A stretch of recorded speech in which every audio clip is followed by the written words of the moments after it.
बच्चों हम लोग जो चैप्टर पढ़ रहे हैं डाइजेशन का, उसके हम लोगों ने देखा कि दो क्वेश्चन बड़े बनते हैं। एक तो आपको पाचन तंत्र की संरचना का सचित्र वर्णन पूछा जा सकता है और दूसरा क्वेश्चन पूछा जा सकता है पाचन की क्रिया विधि के बारे में, है ना। तो हम लोग पाचन तंत्र पहले हम लोगों ने पढ़ा, अभी हम लोग पाचन की जो क्रिया विधि है वो पढ़ रहे हैं। लास्ट वीडियो में हमने देखा कि पाचन की क्रिया विधि जो है 5 चरणों में पूरी होती है। पहली होती है अंतःग्रहण, दूसरी होती है पाचन, है ना, बृहद मॉलिक्यूल एंजाइम की मदद से पाचन, फिर तीसरा होता है अवशोषण, फिर स्वांगीकरण और फिर बहिक्षेपण, है ना। तो यहाँ पे हम लोग इस वीडियो के अंदर किसकी बात करेंगे, अवशोषण की बात करेंगे कि अवशोषण, और बड़ा इंपॉर्टेंट टॉपिक है। आ रही बात समझ में, तो इसको आप ध्यान से समझे कि क्या क्या आपको इसके अंदर पढ़ना है। तो देखो अवशोषण क्या होता है, पचित पोषक तत्व, जितने भी बड़े जो पोषक तत्व थे, कार्बोहाइड्रेट थे, कार्बोहाइड्रेट को किसमें तोड़ दिया हमने, ग्लूकोज, फ्रक्टोज, ग्लैक्टोज इसके अंदर तोड़ा था। उसके बाद प्रोटीन को अमीनो अम्ल में तोड़ दिया और वसा को वसीय अम्ल और ग्लीसरोल में हम लोगों ने तोड़ा था, है ना। तो जो विभिन्न पोषक तत्व होते हैं, विटामिन होते हैं, लवण और जल जो होते हैं, उनको आंत्र की उपकला कोशिकाओं के माध्यम से या तो रुधिर में डाला जाता है या लसिका, लसिका मालूम है ना आपको क्या होता है, छना हुआ रक्त होता है जिसके अंदर आरबीसी क्या होती है, एब्सेंट होती है, और डब्ल्यूबीसी की क्वांटिटी ज्यादा होती है ना, तो वो लसिका कहलाता है। तो रुधिर या लसिका में स्थानांतरण करने की क्रिया क्या कहलाती है, अवशोषण कहलाती है। मतलब जितने भी ये घटक बने हैं ना, छोटी आंत के अंदर टूटा था, लास्ट डाइजेशन कहाँ हुआ था, छोटी आंत के गृहिणी के अंदर। आपको पता है ग्लूकोज, फ्रक्टोज, ग्लैक्टोज, अमीनो अम्ल, वसी अम्ल, ग्लीसरोल, ठीक है। इसके अलावा जो पेट्रो शर्करा इत्यादि जो चीजें हैं वो बनी थी, तो उनको क्या किया जाता है, उनकी उपयोगिता है हमारे शरीर के लिए, और शरीर के लिए उपयोगिता को परिपूर्ण करने के लिए इन पोषक तत्वों को क्या किया जाता है, रक्त के अंदर या लसिका के अंदर पहुंचाया जाता है। और कौन पहुंचाता है, आंत।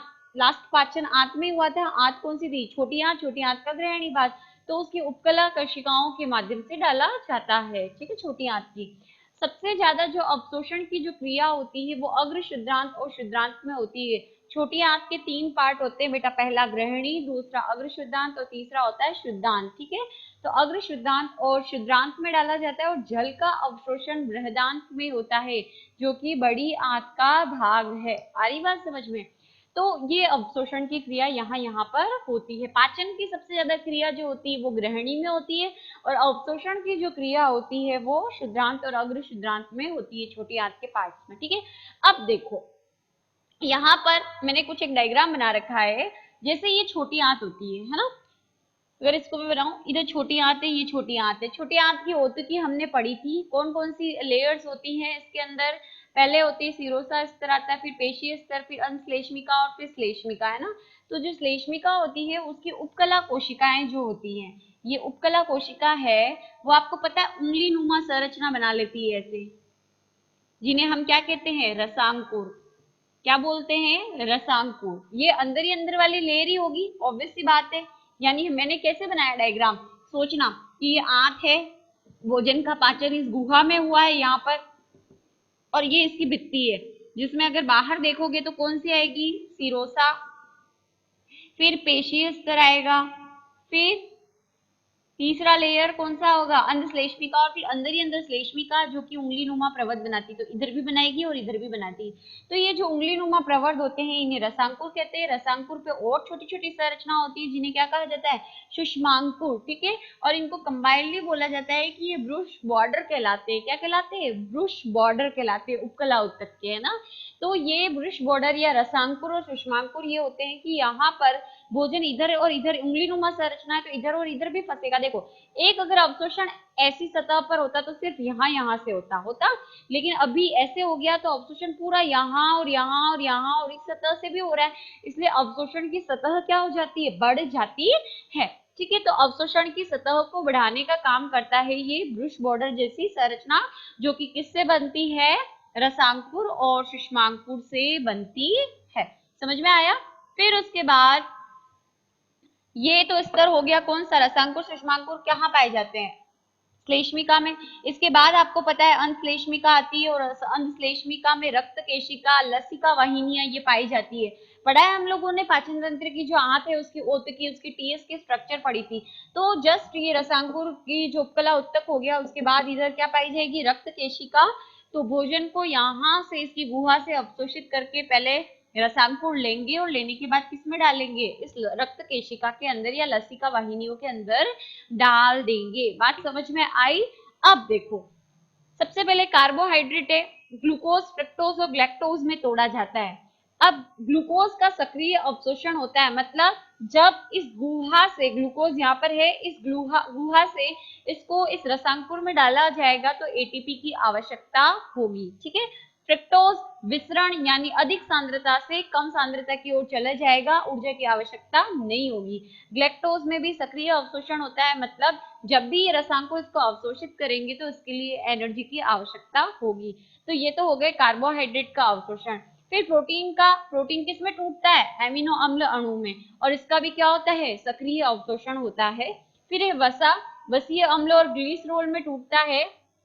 वसीय अम्ल का तो मिसेल नामक जो संरचना होती है वो बनती है, एक विशेष प्रक्रम होता है मिसेल की जो निर्माण होती है उसके माध्यम से, तो इसको हम अच्छे से समझेंगे। ठीक है। और क्योंकि आपको पूछा भी जा सकता है, अभी तक पूछा नहीं गया है इसको, और ये न्यू चीज जो है तुम्हारे पिछला जो सिलेबस चेंज हुआ उसके बाद ये ऐड हुए, तो हो सकता है इस साल तुम्हारे आ जाए। चित्र सहित वर्णन कीजिए, तो इसको हम अच्छे से समझेंगे। फिर आता है ग्लिसरॉल, ये सरल विसरण के द्वारा होता है। यहाँ पर भी अधिक सांद्रता से जो ग्लिसरॉल के मॉलिक्यूल होते हैं वो कम सांद्रता की ओर ट्रांसफर हो जाते हैं, और वहां पर भी एनर्जी की आवश्यकता नहीं होती है। समझ आ गया, ये विसरण की क्रिया है। तो ये अलग अलग तरीके होते हैं जिनसे अवशोषण की क्रिया होती है। तो कुछ एक चीजों की हम देखेंगे कि कैसे कैसे ट्रांसफर होता है, वो हम लोग देखते हैं। देखो बेटा, अब यहाँ पर हम लोग ग्लूकोज एमिनो अम्ल का जो सक्रिय अवशोषण होता है वो कैसे होता है, को ट्रांसपोर्ट के द्वारा, और फ्रक्टोज का विसरण द्वारा अवशोषण कैसे होता है वो हम लोग समझेंगे। तो देखो क्या होता है, ये इस तरीके से, सपोज ये उपकला उत्तक की कोशिका है। कोशिका होगी तो कोशिका झिल्ली होगी, लाइक ये कोशिका है ना। अब ये इसकी क्या है, कोशिका झिल्ली है ना।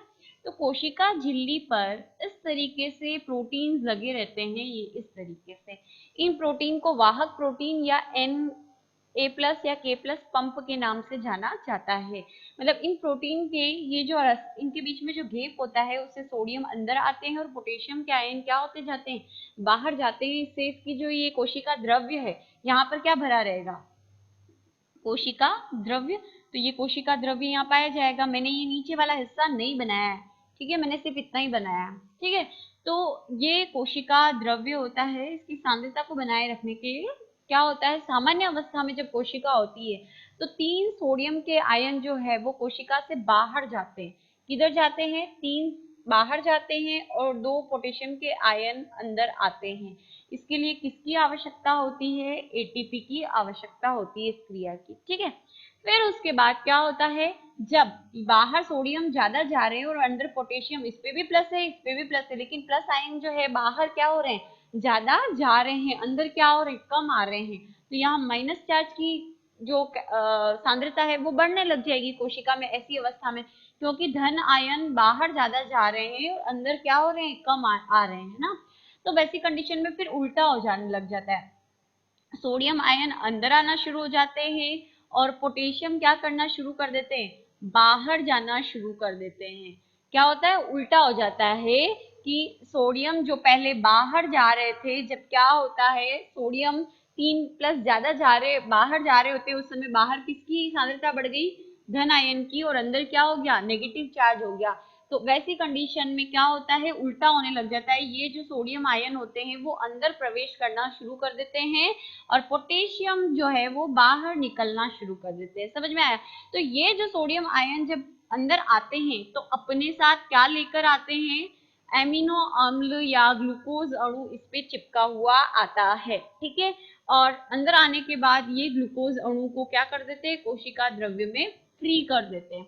तो इस क्रिया को होने के लिए क्योंकि ऊर्जा की आवश्यकता होती है, इसीलिए हम कहते हैं सक्रिय अवशोषण। ठीक है, समझ में आ रहा है कि कोशिका जब सामान्य अवस्था में होती है तो ये जो वाहक प्रोटीन है या सोडियम पोटेशियम पंप है उससे क्या होता है, सोडियम आयन 3 बाहर जाते हैं और 2 पोटेशियम आयन अंदर आते हैं। क्योंकि बाहर ज्यादा जा रहे हैं तो बाहर तो प्लस चार्ज ज्यादा हो जाएगा, और अंदर क्या होगा, क्योंकि जितना जाता है और जितना ही अंदर आता तो इक्वल रहता, लेकिन बाहर ज्यादा जा रहे हैं और अंदर कम आ रहे हैं, बाहर 3 जा रहे हैं और अंदर 2 ही आ रहे हैं प्लस आयन, इसलिए अंदर माइनस चार्ज क्या होता है, बढ़ने लग जाता है। वैसी अवस्था में ये क्रिया उल्टा होने लग जाती है, सोडियम अंदर आना शुरू हो जाते हैं और पोटेशियम बाहर जो ना, तो सोडियम जब भी अंदर आएगा तो साथ में इसके साथ क्या चिपक के अंदर आ जाते हैं, एमिनो अम्ल अणु और ग्लूकोज। तो ये हो गया क्या, ग्लूकोज व एमिनो अम्ल का सक्रिय अवशोषण। समझ आया। उसके बाद आता है फ्रक्टोज का विसरण की क्रिया के द्वारा अवशोषण। फ्रक्टोज का क्या करना, विसरण की क्रिया के द्वारा अवशोषण होना। देखो क्या होता है, हम लोगों ने लास्ट ईयर 11th के अंदर जो सिंगर और निकोलसन का मॉडल पढ़ा था बेटा, तो उसमें उसने कहा था कि जो फॉस्फोलिपिड जो होता है उसकी 2 लेयर होती है, जिसका पूंछ वाला हिस्सा जो होता है वो कोशिका के मध्य में पाया जाता है ना, इस तरीके से, और बाहर की तरफ प्रोटीन, बाह्य प्रोटीन पाए जाते हैं, और जो बीच में पाया जाता है वो आंतरिक प्रोटीन कहलाता है। ये पढ़ा था हम लोगों ने, अंदर बीच में जो पाया जाता है आंतरिक प्रोटीन। तो ये बाह्य प्रोटीन जो होता है ये क्या करता है, जो, और इन प्रोटीन मॉलिक्यूल्स का क्या होता है, मूवमेंट होता रहता है, मतलब ये अंदर भी आ सकते हैं, अंदर आ जाते हैं तो आंतरिक प्रोटीन बन जाते हैं, है ना। तो ये संरचना हमको किसने समझाई थी, कोशिका झिल्ली की, सिंगल और निकोलसन ने यही समझाई थी। फ्लूइड मोजेक मॉडल जो था उसके अंदर काफी बार मैंने आपको एग्जाम में पूछा भी था, है ना। तो ये होता है। तो अब इसी से हम लोग समझेंगे कि फ्रक्टोज का जो विसरण होता है, फ्रक्टोज का विसरण किस तरीके से होता है। तो देखो यहाँ पर जो कोशिका झिल्ली, ये पूरी कोशिका झिल्ली की संरचना मैंने बनाई हुई है, ये बाह्य प्रोटीन जो होता है उससे कौन चिपक जाता है, ये फ्रक्टोज का अणु जो होता है वो चिपक जाता है। अब ये बाह्य प्रोटीन इस तरह से कोशिका झिल्ली में जो मूवमेंट करता है, अंदर आता है, तो ये वाहक प्रोटीन बन जाता है। क्यों, क्योंकि ये किसको अंदर लेके आ रहा है, जब इसके ऊपर फ्रक्टोज चिपक गया तो ये अगर बाह्य प्रोटीन अंदर आएगा तो इसके साथ साथ ये फ्रक्टोज अणु भी तो आ जाएगा ना अंदर। तो फ्रक्टोज अणु आ गया तो ये बाह्य प्रोटीन अभी क्या हो गया, वाहक प्रोटीन हो गया। फिर ये इस तरीके से नीचे की तरफ आएगा तो ये कोशिका द्रव्य के अंदर क्या है, किसको, इस फ्रक्टोज अणु को क्या करेगा, छोड़ देगा। क्यों, क्योंकि जो कोशिका द्रव्य है उसमें सांद्रता क्या होगी, इस फ्रक्टोज अणु की कम होगी, ठीक है। तो ऑटोमेटिकली ये एक दूसरे से क्या हो जाते हैं, अलग, फ्रक्टोज अलग हो गया और ये प्रोटीन जो है वो अलग हो गया, ठीक है। अब वाहक प्रोटीन वापस ऊपर ऊपर जाके फिर वापस क्या होता है, बाह्य प्रोटीन के रूप में चेंज हो जाता है। आगे बात समझ में। तो इस तरीके से क्या होता है, ये पूरी प्रक्रिया चलती है। समझ आ रहा है कि बाह्य प्रोटीन से फ्रक्टोज का अणु जुड़ गया, ये बाह्य प्रोटीन जो है मूवमेंट करता रहता है कोशिका झिल्ली के अंदर, अंदर आएगा, इसके साथ फ्रक्टोज अणु भी आ जाएगा, फिर ये नीचे की तरफ आएगा। तो कोशिका द्रव्य में चूंकि फ्रक्टोज की मात्रा कम है तो ये जो प्रोटीन से फ्रक्टोज है वो अलग हो जाएगा, फ्रक्टोज तो आ जाएगा किसमें, कोशिका द्रव्य के अंदर, और ये बाह्य प्रोटीन वापस बाहर जाकर वाहक प्रोटीन वापस बाह्य प्रोटीन का रूप ले लेगा। समझ में आ गया। तो ये हो गए हमारे ग्लूकोज और फ्रक्टोज का विसरण और सक्रिय अवशोषण किस तरीके से होता है। वो एक इम्पोर्टेंट जो है आपका वसा का अवशोषण, वो हम नेक्स्ट वीडियो के अंदर कंटिन्यू करेंगे ताकि आपको अच्छे से समझ आ जाए। पर ये दो आपको अच्छे से समझ में आ गया होगा बेटा, एग्जाम में आने वाले टॉपिक के ध्यान रखना।